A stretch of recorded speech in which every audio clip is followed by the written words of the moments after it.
শিক্ষা হোক আলোর পথ, আগামীর বাংলাদেশ গড়ুক যথোপদ্যেয়। এই প্রতিপাদ্যে রাউজানের নোয়াপাড়ায় ৬,০০০ শিক্ষার্থীর মাঝে ১ বছরের পড়ালেখার খরচ বহন করার জন্য কোটি টাকা ব্যয়ে শিক্ষাবৃত্তি ২০২৫ প্রদান করেছে আলহাজ জসিমউদ্দিন ফাউন্ডেশনের প্রতিষ্ঠাতা ও চেয়ারম্যান, সংযুক্ত আরব আমিরাতের প্রবাসী ব্যবসায়ী আলহাজ মোহাম্মদ জসিমউদ্দিন। সোমবার সকাল থেকে দুপুরে নোয়াপাড়া উচ্চ বিদ্যালয় প্রাঙ্গণে এই বৃত্তি অনুষ্ঠান হয়। এতে রাউজানের প্রায় ১৫০টি শিক্ষা প্রতিষ্ঠানের শিক্ষক ও শিক্ষার্থীরা অংশ নেন।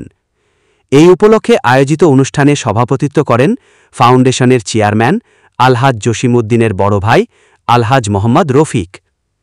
আলহাজ জসিমউদ্দিন ফাউন্ডেশনের প্রতিনিধি মৌলানা ফরিদুল ইসলাম আনসারী ও সাংবাদিক এস.এম. ইউসুফউদ্দিনের সঞ্চালনায় আলোচনা সভায় প্রধান অতিথির বক্তব্য দেন রাউজান উপজেলা নির্বাহী কর্মকর্তা জিশান বিন মাজেদ। ভিডিও কনফারেন্সে বক্তব্য দিয়ে বৃত্তি প্রদান অনুষ্ঠান উদ্বোধন করেন ফাউন্ডেশনের প্রতিষ্ঠাতা ও চেয়ারম্যান আলহাজ মোহাম্মদ জসিমউদ্দিন। প্রধান আলোচক ছিলেন জেলা শিক্ষক সমিতির জ্যেষ্ঠ সহ সম্পাদক হাবিবুল্লাহ।